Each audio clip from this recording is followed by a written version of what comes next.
Bismillahirrahmanirrahim. Assalamualaikum warahmatullahi wabarakatuh. Anak-anakku sekalian, alhamdulillah kita sudah memasuki puasa yang keempat. Semoga di hari ini kalian masih semangat dalam menjalankan ibadah puasa.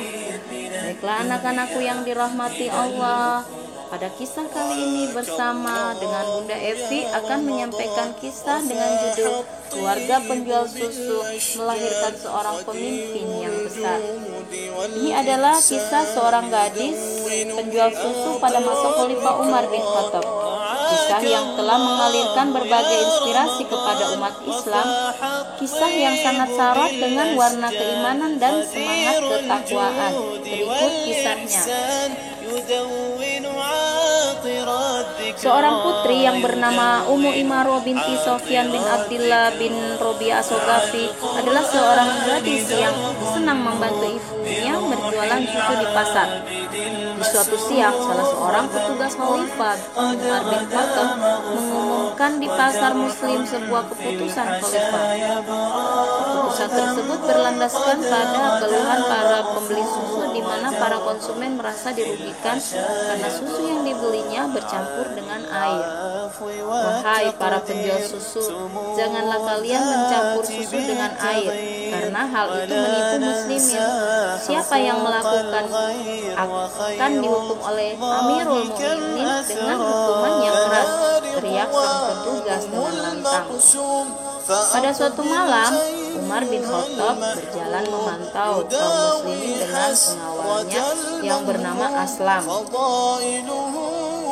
Setelah sekian lama berjalan, Umar merasa perlu untuk istirahat sejenak.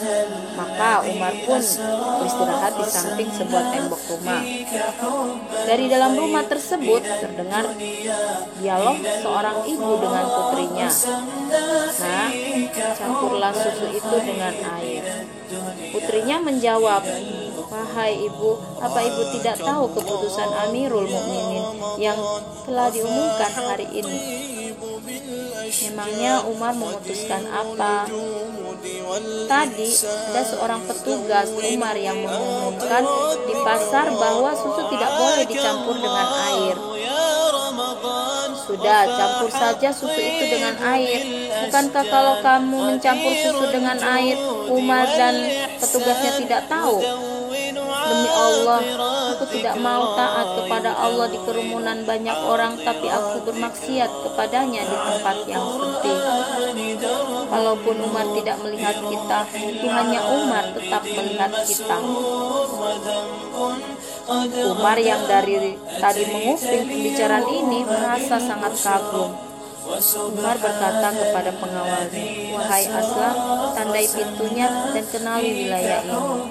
Begitu Aslam menandai dan mengenali wilayah, mereka berdua kembali pulang. Di hari berikutnya, Umar memerintahkan Aslam, wahai Aslam, coba kamu pergi ke tempat yang semalam. Lihatlah siapa yang berkata dan siapa yang diajak bicara. Apakah mereka mempunyai suami? Kemudian Aslam berpergi. Ternyata yang tinggal di dalam rumah tersebut adalah seorang janda dengan putrinya yang belum menikah yang bernama Ummu Imarah. Aslam bertugas menyampaikan berita tersebut kepada Umar. Umar yang mendengar berita tersebut segera mengumpulkan semua anak laki-lakinya. Umar berkata kepada anak laki-lakinya, apakah ada di antara kalian yang mau menikahi seorang wanita? Kalau saja ayahmu masih ingin menikah, maka pasti tidak akan ada seorang pun di antara kalian yang akan ayah berikan wanita ini.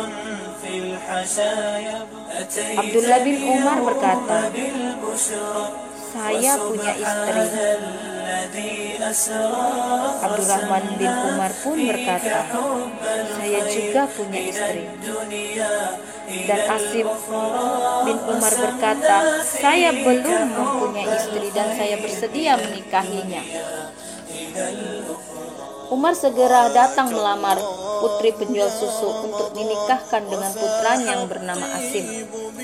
Pernikahannya pun dilangsungkan antara Asim bin Umar dengan Ummu Imarah binti Sofyan. Pernikahan yang berkah tersebut melahirkan seorang putri yang bernama Ummu Asim binti Asim. Dari Ummu Asim inilah ibunda dari khalifah yang luar biasa solehnya, yaitu Umar bin Abdul Aziz. Khalifah yang mampu memimpin dengan sangat baik dan mampu menyelesaikan seluruh permasalahan negara yang sangat luas hanya dalam waktu 29 bulan. Umar benar dan terbukti kalimatnya. Dari seorang wanita yang selalu merasa dilihat Allah, bahkan dalam kesendiriannya, akan melahirkan seorang pemimpin soleh yang hebat. Anak-anakku yang dirahmati Allah, apa hikmah dari kisah ini? Mari kita gali bersama. Yang pertama, jika benar kita beriman kepada Allah, pasti kita selalu merasa diawasi Allah. Yang kedua, merasa diawasi Allah akan membuat kita takut melakukan dosa, walaupun sedang sendiri dan tidak ada orang yang melihat. Yang ketiga, iman kepada Allah merupakan modal paling penting untuk melahirkan pemimpin yang soleh lagi hebat.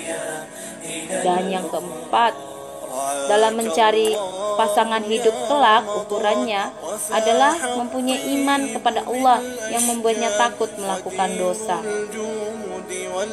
Semoga Allah memberikan kemudahan untuk anak-anakku semua merasa diawasi Allah dalam setiap aktivitasnya. Sampai jumpa di kisah-kisah selanjutnya. Wassalamualaikum warahmatullahi wabarakatuh.